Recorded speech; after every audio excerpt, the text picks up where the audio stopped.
So welcome back to another episode. Today, I am going to address a common concern among individuals that had their gallbladder removed, and they're struggling with metabolic challenges ever since. So this episode is for you if you had your gallbladder removed and you've been struggling with stubborn weight gain, high cholesterol levels ever since gallbladder surgery, and you may have even been diagnosed with fatty liver. You may have changed your diet, eating well, you're exercising, but your weight is still increasing and you were diagnosed with fatty liver. And you're just like, what else can I do to help? So as a gallbladder nutritionist who has helped thousands of individuals post-gallbladder surgery over the years, I hear these scenarios all the time, and I understand your concern. It is a real thing. Because what your doctor may have not told you is that gallbladder surgery can have metabolic consequences. Gallbladder issues are a metabolic issue, and side effects like stubborn weight gain, high cholesterol, triglycerides, and even fatty liver is, yes, linked to gallbladder surgery. So if you had your gallbladder removed and you're just feeling like your body's been off ever since, and you're dealing with more of these metabolic issues, and you can't figure out how to start losing the weight or reduce down cholesterol levels, even reverse fatty liver, then this video is for you. I'm going to explain why you may be dealing with weight resistance, higher cholesterol levels, triglyceride levels, and may have even been diagnosed with fatty liver. So we're going to dive into a lot. And of course, I'm going to leave you with some actionable tips to help get you started. So after gallbladder removal, your body undergoes kind of metabolic changes that can contribute to weight gain and fatty liver, high cholesterol. So this can be a common scenario.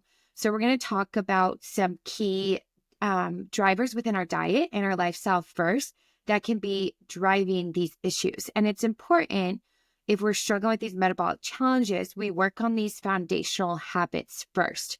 So first things first with your diet. So if we're eating more of a processed foods diet, we're not staying active, obviously this is going to lead to more poor metabolic health, risk of weight gain, fatty liver, higher cholesterol levels. So when we look at a foundation, your diet is the foundation for your health. So we want to just bring the food back more into the kitchen, eat more whole foods over processed foods. So start working on swap. So if you're eating a lot of meals out, you're eating a lot more processed foods, just simply by bringing in more whole foods, even if it's focusing in on one meal at a time. So example, it's like breakfast, just working on breakfast for a couple weeks. That's great. This will move you in the right direction. And then certainly if we're not exercising, we're not moving our body well, this is going to lead to metabolic challenges. So we do need to be intentional about the type of exercise we do pick and make sure we're moving our body every day. And then this leads me to poor blood sugar control. So when we have metabolic challenges, certainly blood sugar can come into play, especially when there's weight gain and fatty liver, high cholesterol levels present. So a diet that's going to be high in excess glucose processed foods, this is obviously going to promote more insulin resistance. Because what can happen after surgery is the change in digestion, especially around fat digestion, can affect how your body handles glucose, which can increase the risk of insulin resistance. And insulin resistance will obviously contribute to more carb cravings, feeling like the weight is just holding on. And it's obviously going to promote more liver fat accumulation and fatty liver. And then when we have a fatty liver, it's going to slow everything down. So your metabolism is going to slow down because your liver is your fat burning organ.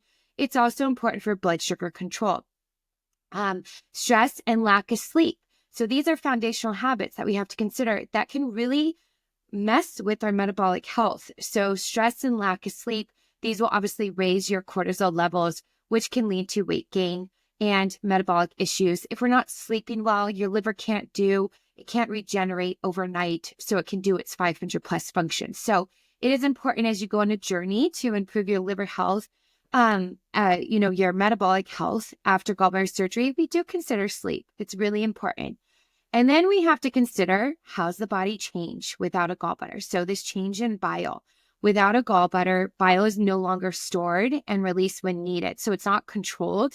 And because of this, if we don't optimize our bile flow and optimize our liver health, this is going to have a downstream effect on your fat digestion and cholesterol regulation. So we certainly have to look further at how the body changes without a gallbladder. So let's talk a little bit more about the role of bile in digestion and metabolism and how it could be affecting your metabolic health without a gallbladder. So bile is produced by your liver. Previously, it would store and concentrate in the gallbladder. And bile is an important substance for helping us digest fats. It serves as a form of detox, so it helps pulls out excess toxins, cholesterol, excess things like estrogen out from the body. And because it also supports fat digestion, it also supports our blood sugar, so metabolism, and it plays a role in even cholesterol metabolism. So what happens without a gallbladder is the bile is less controlled without a gallbladder when we don't optimize it properly. And many patients aren't told this. That's really important. We continue to work on bile and fat digestion, especially when it comes to your metabolic health. So what will happen is the bile, because we no longer have this storage tank to hold the bile and release it for meals, it'll slowly drip into your intestines instead of being stored for release when needed. Okay. And this will affect your digestion, detoxification, metabolism, potentially leading to weight gain, cholesterol imbalances, and fatty liver. And a lot of research shows us that actually fatty liver is a high risk factor after gallbladder surgery. And it's often due to this change in bile metabolism causing issues with poor glucose and fat metabolism. So this mechanism is one of the reasons why individuals after gallbladder surgery sometimes develop fatty liver, even though they're eating well, they're exercising their body. Your body's just not metabolizing properly. And so it's really important that, again, we work on optimizing our digestion. So what other challenges or changes can happen? So let's talk a little bit further about fatty liver. So fat accumulation in the liver, it's a common thing that can happen after gallbladder surgery.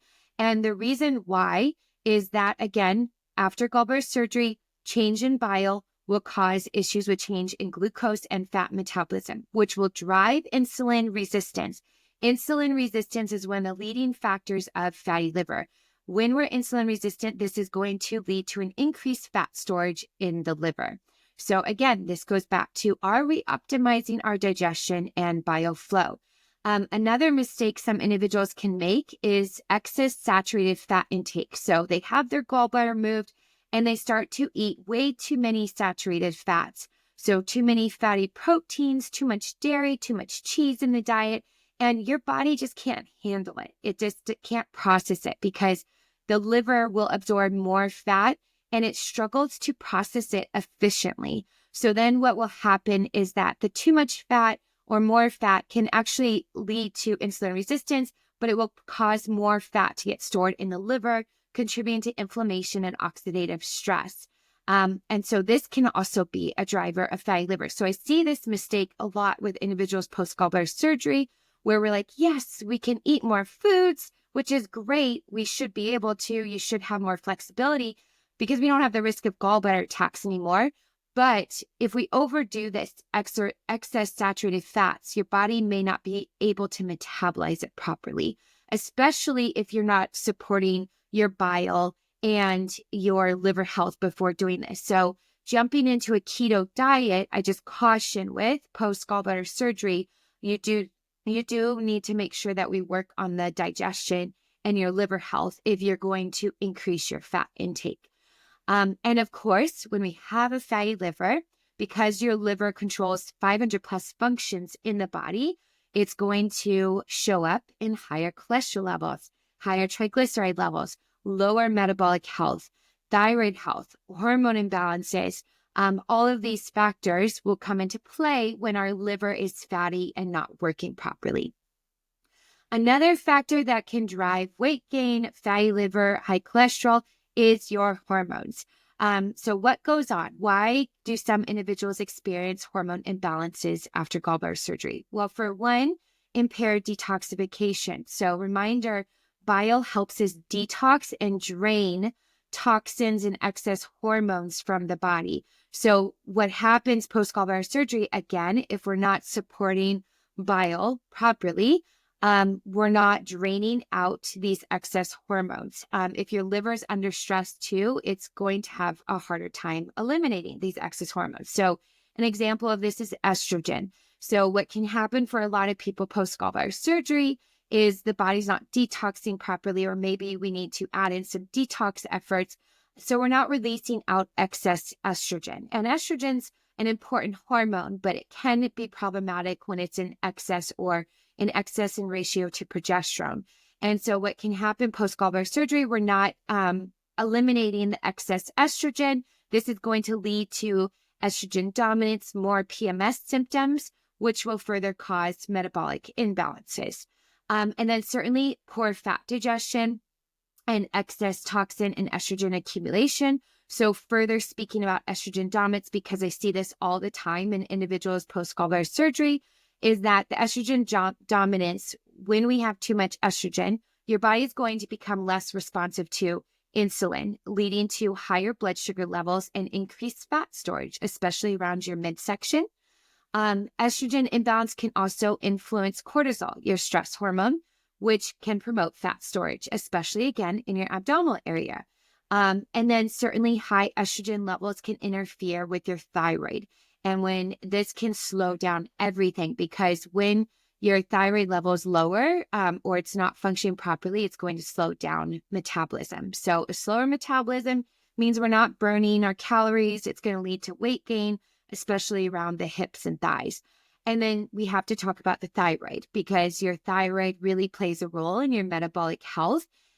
So basically, if there is signs of hypothyroidism or even subclinical hypothyroidism, you're going to have slower metabolism. And this is going to drive higher cholesterol levels, insulin resistance, and thyroid issues can also cause fatty liver and weight resistance. So we do certainly have to look at these factors.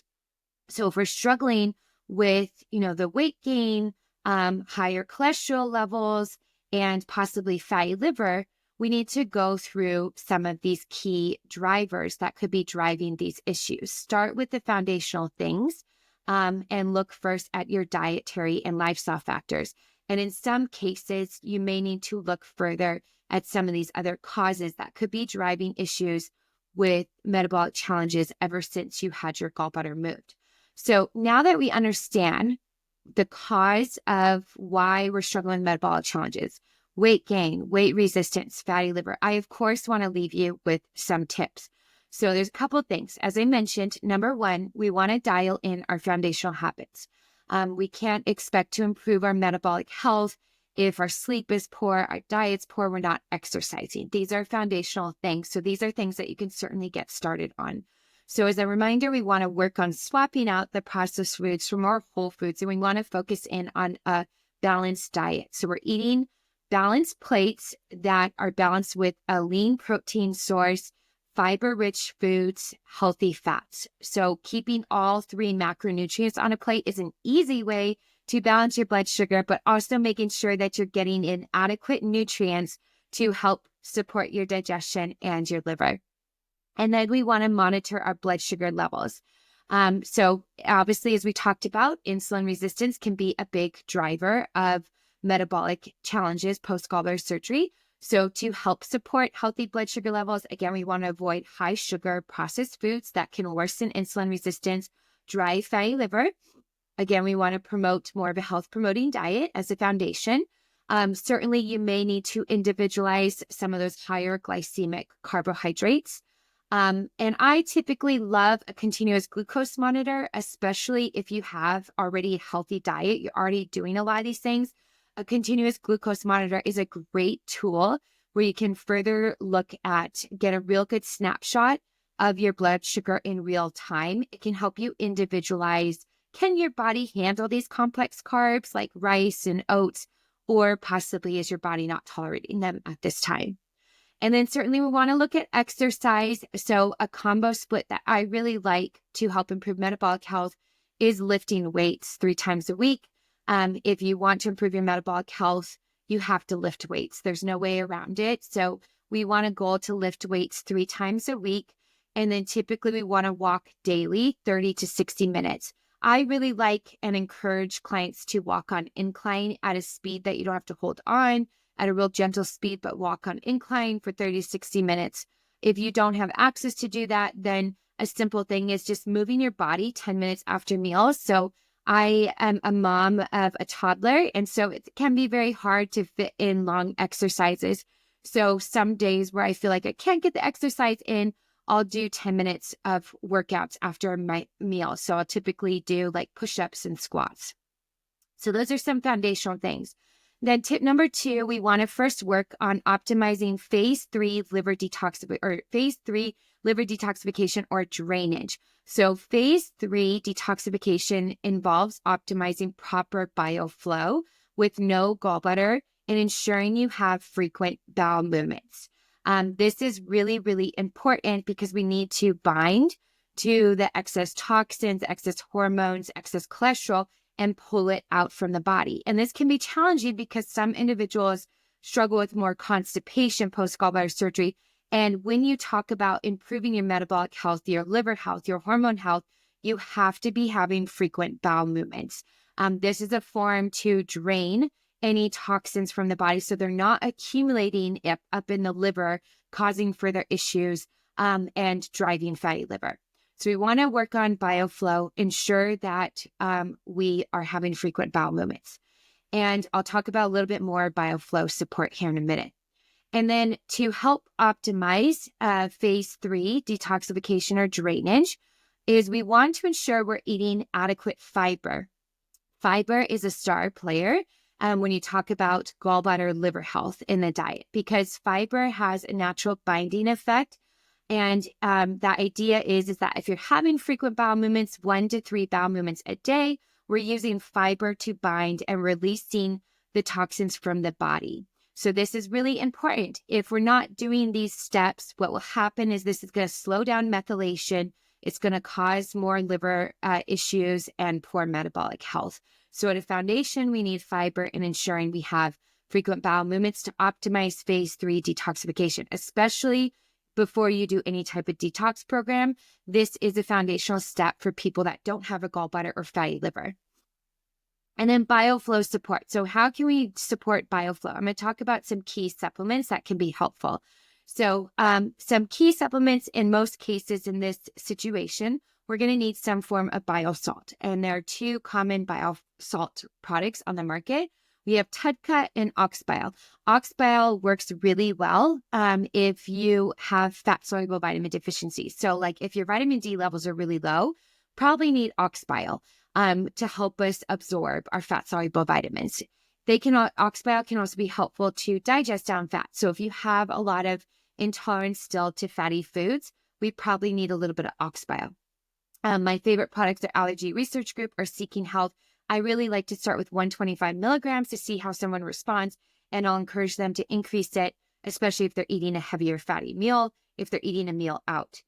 Now, TUDCA is another form of bile salt. TUDCA will also really promote bile flow. So it's really going to promote bile flow. It's going to aid in fat digestion, but it also targets your liver. So in the case of where our metabolic health is struggling after gallbladder surgery, you need to increase liver support. So TUDCA can be very nice, and TUDCA can be taken on empty stomach or after meals. And then I really like to use herbs. So there's 2 different types of herbs that typically target your liver, your biliary tree, and bile flow. So we have choleretic herbs, which target your liver and bile production in the liver. So this is an example of milk thistle. And then we have cholagogue herbs, which are going to typically before they target the liver and gallbladder contraction, but in this case, we're going to target the bile flow. So making sure it's pushing it out. So an example of this would be like artichoke and dandelion. So it can be nice to incorporate herbs as well. I love herbal medicine. So typically I do incorporate this. And then just some other helpful tools to help support your liver, improve your metabolic health. You may want to consider a castor oil pack. Castor oil packs can be really great to target that scar tissue that can develop in your liver, can help support your liver, may help also promote motility and support with constipation. So I really like Queen of Thrones. In the caption below, you can check out some of my favorite products. Make sure that you apply with a hot water bottle or a low EMF heating pad. And then other supplements that can be helpful to further target your liver. We have TUDCA that we talked about. Choline. So choline is a very important nutrient for your liver. Choline will help support fat metabolism. It's going to target your liver, help reduce down liver fat. So it can be really nice. And then myo-inositol, NAC, and then as I mentioned, liver herbs. Again, I'll share some links down below that have some of my favorite products. And then if you are post-gallbladder surgery, struggling with metabolic challenges, you need more support to reverse fatty liver, beat stubborn weight gain, improve metabolic health after gallbladder surgery, I'd love to help you more inside my Gallbladder Gone Support membership. You can check in the caption below. Again, I'll share a link there. But I hope you found this episode very helpful. Let me know what questions you have, and I hope you have a great day.